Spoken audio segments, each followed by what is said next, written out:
அது ஏன் அப்போ வானமும் கடலும் நீளமாக இருக்கு? இங்கே நிறப்பிரிகையில் நீல நிறம் அதிகமாக இருக்கு. இந்த வானவெல்ல எல்லா வண்ணமும் தெரியும், வெள்ளை தெரியாது. அப்போ புற ஊதா கதிர்கள் சிதறதுனால வானம் முழுக்க நீளமாக தெரியுது. பெரும்பரப்பில் இருக்கிற கடல் நீங்கள் கவனிச்சுக்கணும். இந்த பூமி பந்தில் இந்த இதில் 70 விழுக்காடு நீர் தான், 30 விழுக்காடு தான் நிலப்பரப்பு. அந்த நிலப்பரப்பில் 1/3 பங்கு காடு இருக்கணும்.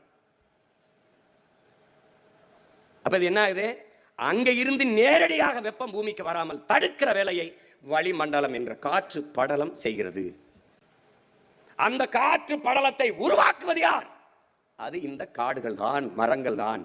அதை நம்ம என்ன சொல்றோம்? ஓசோன் படலம்ங்கிறோம் அறிவியல் பேர்ல. நம்ம தமிழ்ல வளிமண்டலம், காற்று படலம்னு சொல்றோம். இதுல உலகத்தின் நுரையீரலாக இருக்கிற அமேசான் மழைக்காடுகள் 20 விழுக்காட்டை நிறைவு செய்யும்.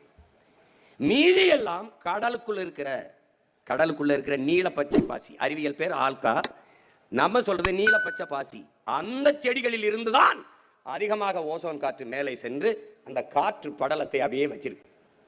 அந்த காற்று படலம் மட்டும் இல்லை என்றால் எந்த உயிரும் இல்லை, எரிஞ்சு சாம்பலாயிடுவேன்.